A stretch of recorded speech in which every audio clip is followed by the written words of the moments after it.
வணக்கம். DJ real estate உங்கள் தினம் ப்ராப்பர்ட்டி பையிங் செல்லிங்க்கு ஸ்க்ரீனில் வர நம்பருக்கு கால் பண்ணுங்கள். நம்ம இருக்க லொக்கேஷன் பார்த்திங்கன்னா வாட்டர் கனால் ரோடு. ஸோ இதான் வந்து உங்களுக்கு அலைன் சார்ஜஸ் விங் அப்பார்ட்மெண்ட்ஸு. ஜஸ்ட் இந்த வாட்டர் கனால் ரோடு வந்து பார்த்திங்கன்னா உங்களுக்கு ஒரு வேக்கண்ட் லேண்டு வந்து சேலுக்கு வந்திருக்கு. கொளத்தூரில் வர அந்த ப்ராப்பர்ட்டி. இந்த ரோடில் வந்து பார்த்திங்கன்னா ஜஸ்ட் வந்து ஒரு 3வது ப்ராப்பர்ட்டியே வரும். 2560 ஸ்கொயர் ஃபீட் கார்னர் ப்ராப்பர்ட்டி வரும்.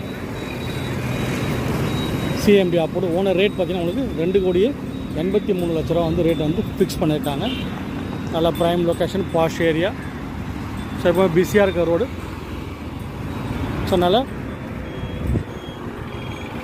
லொக்கேஷனில் இந்த ப்ராப்பர்ட்டி வந்து அமைஞ்சிருக்கு. ஜஸ்ட் வந்து பார்த்திங்கன்னா உங்களுக்கு ஒரு 500 மீட்டர்ஸ்லேயே வந்து உங்களுக்கு 200 ஃபீட்டோட வந்துடும். Upcoming metro station. வீட்டுக்கு தேவையான அத்தியாவசியம் எல்லாமே உங்களுக்கு ஒரு 500 மீட்டர்ஸ்லேயே கிடச்சிடும். Nearby schools. ஸோ ப்ராப்பர்ட்டி தேவைன்ற கூடுங்க. நன்றி.